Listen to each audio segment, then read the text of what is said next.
গাজায় ইসরায়েলি হামলায় নিহত আরও ৪৫।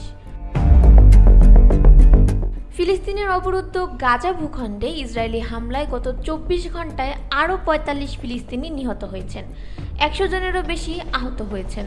রাতভর গাজার হামলায় মৃতের সংখ্যা বেড়েই চলেছে।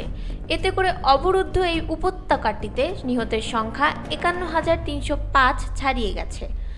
বৃহস্পতিবার এই তথ্য জানিয়েছে সংবাদ মাধ্যম আল জাজিরা। প্রতিবেদনে বলা হয়েছে, বুধবার গাজায় ইসরায়েলি হামলায় অন্তত ৪৫ জন নিহত এবং আরও ১০০ জনেরও বেশি আহত হয়েছেন বলে চিকিৎসা সূত্রে জানা গেছে। রাতভর গাজায় হামলায় মৃতের সংখ্যা বেড়ে চলেছে।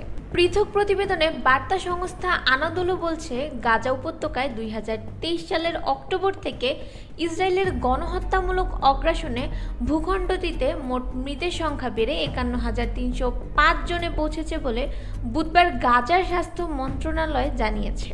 মন্ত্রণালয়ের এক বিবৃতিতে বলা হয়েছে, ইসরায়েলি হামলায় আহত হওয়া আরও ১০৫ জনকে গাজার বিভিন্ন হাসপাতালে নেওয়া হয়েছে। এর ফলে সংঘাতের শুরু থেকে আহতের সংখ্যা বেড়ে ১,১৭,০৯৬ জনে পৌঁছেছে।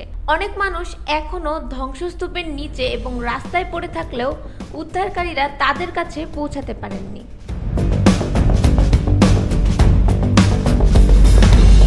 দীর্ঘ ১৫ মাস সামরিক অভিযানের পর যুক্তরাষ্ট্র ও আন্তর্জাতিক সম্প্রদায়ের চাপে গত ১৯ জানুয়ারি গাজায় যুদ্ধবিরতিতে সম্মত হয় ইসরায়েল।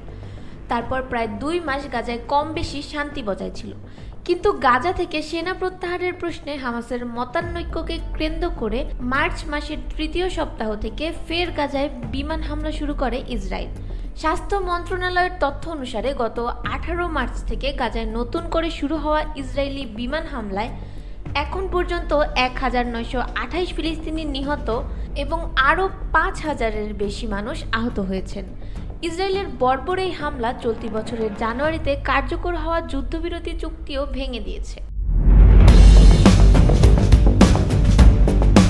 জাতিসংঘের মতে ইসরায়েলের বর্বর হামলার কারণে গাজার প্রায় ৮৫% ফিলিস্তিনি বাস্তুচ্যুত হয়েছিলেন। এছাড়াও অবরুদ্ধ এই ভূখণ্ডের ৬০% অবকাঠামো ক্ষতিগ্রস্ত বা ধ্বংস হয়ে গেছে। অবরুদ্ধ এই ভূখণ্ডে আগ্রাসনের জন্য আন্তর্জাতিক বিচার আদালতে গণহত্যা মামলার মুখোমুখি হয়েছে ইসরায়েল। গত ১৮ জানুয়ারি গাজায় নতুন করে ইসরায়েলি হামলা শুরু হওয়ার পর থেকে ১৯০০ জনেরও বেশি ফিলিস্তিনি নিহত হয়েছেন।